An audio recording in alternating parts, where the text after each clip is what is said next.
देखिए, अब जैसे सब लोग जानते हैं कि पिछले कुछ दिनों से सोनीपत ज़िले में पेट्रोल पंपों पे कई सारी वारदातें हो रही थी, जिस पे बाइक पे दो व्यक्ति आ रहे थे और सीसीटीवी फुटेज के माध्यम से हम सब ने देखा कि कैसे वो एक कुल्हाड़ी से पहले वार करते थे और एक आदमी के हाथ में कट्टा भी हुआ करता था, एक इलीगल वेपन हुआ करता था और वो पैसे छीन करके भाग जाया करते थे। तो ये काफ़ी वारदातें पेट्रोल पंप पे पिछले कुछ दिनों से हो रही थी, जिस पे हम लोग सोनीपत पुलिस की तरफ से निरंतर कोशिश कर रहे थे कि इनको हम पकड़ें और हमारी सारी क्राइम टीम जिसमें लगी हुई थी। अभी हमारी CIA-1 और CIA-2 की जॉइंट प्रयासों से हमने इस गैंग को पकड़ने में सफलता हासिल करी है।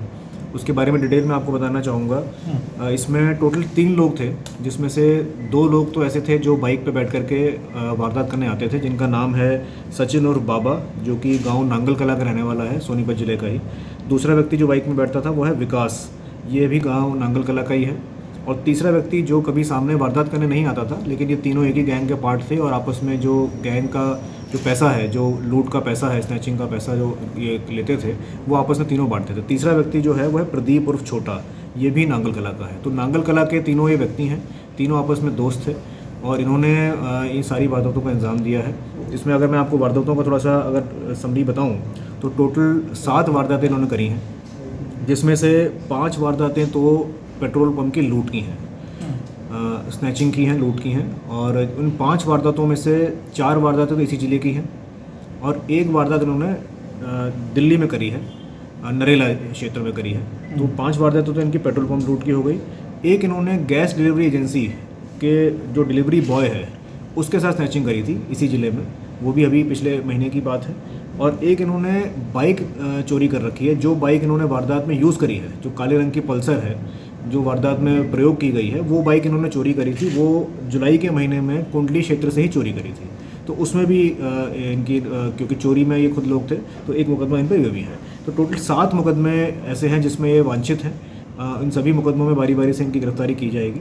अगर इनका हम प्रीवियस आपराधिक रिकॉर्ड की बात करें तो इसमें सिर्फ जो एक सचिन और बाबा, जो एक व्यक्ति आता था जिसके हाथ में कुल्हाड़ी हुआ करती थी, उसका एक प्रीवियस मुकदमा हमें मिला है जो कि आर्म्स एक्ट का है। ये खरखौदा थाने में दर्ज हुआ था, 2020 का मुकदमा है।